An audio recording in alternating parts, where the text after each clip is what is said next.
नमस्कार, मैं doctor PC आचार्य, सह आचार्य हिंदी विभाग, डॉक्टर बी.आर. अम्बेडकर राजकीय महाविद्यालय श्री गंगानगर से आपसे मुखातिब हूँ।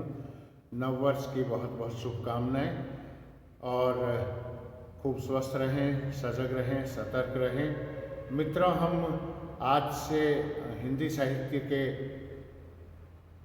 मध्ययुगीन काव्य की बात प्रारंभ करने जा रहे हैं। हिंदी साहित्य के इतिहास में मध्ययुगीन काल एक महत्वपूर्ण कालखंड है और जायसी और उनकी पद्मावत के जिक्र के बगैर इस मध्ययुगीन काव्य को हम पूर्ण नहीं मान सकते। प्रेम गाथा काव्य परंपरा और जायसी के पद्मावत को केंद्र में रखकर हम अपनी चर्चा को, अपने व्याख्यान को प्रारंभ करने जा रहे हैं और आने वाले व्याख्यानों में भी हम मध्य युग के विभिन्न साहित्यकारों और उनकी कृतियों तथा व्यक्तित्व और कृतित्व पर चर्चा करेंगे। आइए आज हम बात करते हैं प्रेम गाथा काव्य परंपरा और जायसी के पद्मावत की। जायसी का पद्मावत सूफी काव्य की अनमोल कृति है। हिंदी साहित्य में प्रेम गाथा काव्य का प्रौढ़तम रूप पद्मावत के साथ 16वीं सदी से माना जा सकता है।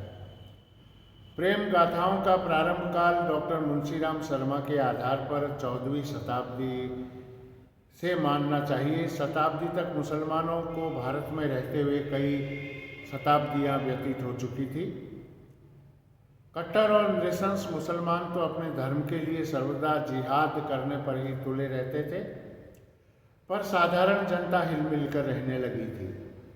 हिंदुओं ने मुसलमानों की अनेक बातें सीख ली थी और मुसलमान हिंदू सभ्यता से परिचित भी होने लगे थे। दोनों एक दूसरे के सुख दुख में भाग लेने लगे थे। प्रेम गाथाकारों ने इसी भावना के प्रतिनिधि बनकर अपने काव्य ग्रंथ लिखे हैं। सूफी धर्म के प्रचारकों ने जो प्रेम गाथा काव्य लिखे वे विशेष संदर्भ में लिखे गए। अतः पहले सूफी धर्म का संक्षिप्त परिचय आवश्यक है। सूफी धर्म प्रेम गाथा काव्यों का मूल आधार है। मुसलमानों की शासन शक्ति के साथ साथ धर्म का प्रचार भी बढ़ा और इस्लाम धर्म का प्रभाव जोरों से बढ़ने लगा। हिंदुओं ने अपनी कायरता का बाना पहन लिया और धर्म प्राण होने पर भी इस्लाम को स्वीकार कर लिया। इस प्रकार के वातावरण में कोई भी ऐसा नहीं था जो किसी अन्य शक्ति या आध्यात्मिक शक्ति के कारण समाज को नियंत्रित कर सकता। 11वीं शताब्दी के आते आते प्रायः संपूर्ण उत्तर भारत में इस्लाम फैल चुका था तथा उसका विस्तार अब दक्षिण की ओर हो रहा था। इसी के कुछ समय बाद 12वीं शताब्दी में दक्षिणी भारत में रामानुजाचार्य और माधवाचार्य आदि कई धर्माधिकारियों ने अवतरित होकर हिंदू धर्म की निराशा को आशा में परिवर्तित करने का भरसक प्रयास किया। इस तथ्य को स्वीकार करने में कोई आपत्ति नहीं होनी चाहिए कि 12वीं शताब्दी में ही सूफियों का प्रभाव बढ़ने लगा था। कुछ लोगों की मान्यता है कि मुसलमान सूफी संतों का आगमन विदेशी आक्रमण से ही पहले हो चुका था। आचार्य हजारी प्रसाद द्विवेदी की बात करें तो उन्होंने लिखा है, मध्य युग बहुत कुछ करामातों का युग था। उस युग के प्रत्येक साधु संत के नाम पर 2-4 करामाती किस्से मिल जाते हैं। इन करामातों और उनकी ख्याति से लोग परस्पर एक दूसरे की ओर आकृष्ट होने लगे।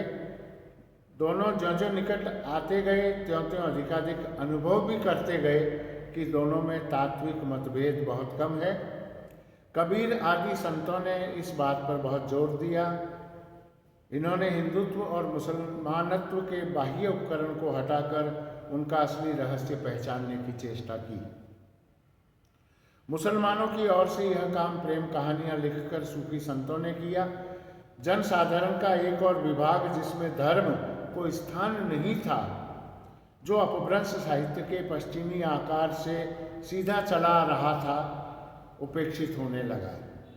इन सूफी साधकों ने पौराणिक आख्यानों के बदले इन लोक प्रचलित कथानकों का आश्रय लेकर ही अपनी बात जनता तक पहुंचाई। स्थूल रूप से ये बात कही जा सकती है कि सूफी मत भारतवर्ष में 4 संप्रदायों के रूप में आया। चिश्ती संप्रदाय 12वीं शताब्दी के उत्तरार्ध में, सुहरावर्दी संप्रदाय 13वीं शताब्दी के पूर्वार्ध में, कादरी संप्रदाय 15वीं शताब्दी के उत्तरार्ध में और नक्शबंदी संप्रदाय 16वीं शताब्दी के उत्तरार्ध में भारतवर्ष में आ गया था। इन चारों संप्रदायों के सिद्धांत मूल रूप से समान थे। बाहरी दृष्टि से इनमें वही भेद मालूम होता था जो किन्हीं भी दो व्यक्तियों में या उनके सिद्धांतों में दिखाई देता है। इनके धार्मिक विचारों और व्यवहारों में पर्याप्त उदारता थी। अगले व्याख्यान में हम चर्चा करेंगे प्रेम गाथाकारों की विशेषताओं की। तब तक के लिए बहुत बहुत शुभकामनाएं। सजग रहें, स्वस्थ रहें, सतर्क रहें। जय हिंद।